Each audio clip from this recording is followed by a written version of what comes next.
Waalaikumsalam warahmatullahi wabarakatuh. Perkenalkan, nama saya Zia Ramadan, umur 7 tahun. Alhamdulillahirabbil alamin. Wassalatu wassalamu asrafil anbiya'i wal mursalin wa ala alihi wa sahbihi ajmain. Amma ba'du. Pertama-tama kita panjatkan puji dan syukur kehadirat Allah Subhanahu wa taala serta salam Nabi Muhammad sallallahu alaihi wasallam. Jamaah, oh jamaah, alhamdulillah, saya akan menyampaikan ceramah yang berjudul manfaat sedekah.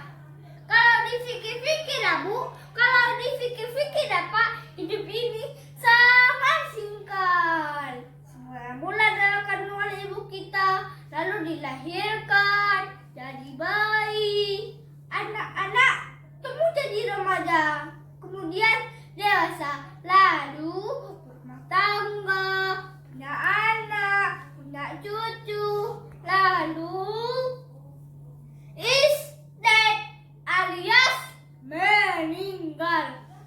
Nah, pertanyaannya ya Bu, pertanyaannya ya Pak, kalau kita sudah meninggal, apa yang kita bawa sebagai bekal nanti? Apa kita membawa HP canggih yang bernama Samsung Galaxy? Jawabannya no. Apa kita membawa mobil bergengsi yang bernama Lens yang kita bawa? Jawabannya no. Apa kita membawa rumah mewah dan barang mewah? No.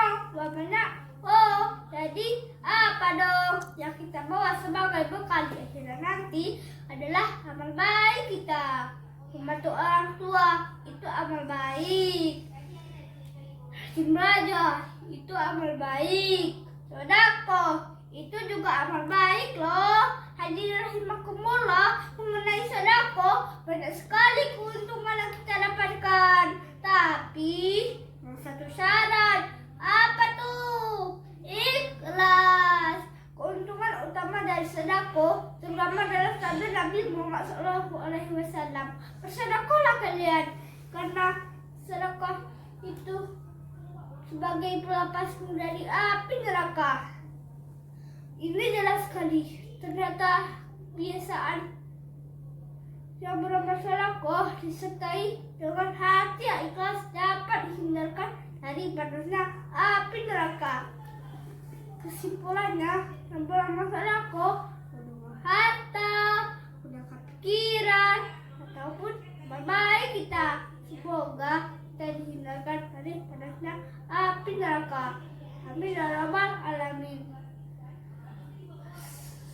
Sekian dari salam saya. Assalamualaikum warahmatullahi wabarakatuh. Waalaikumsalam warahmatullahi wabarakatuh.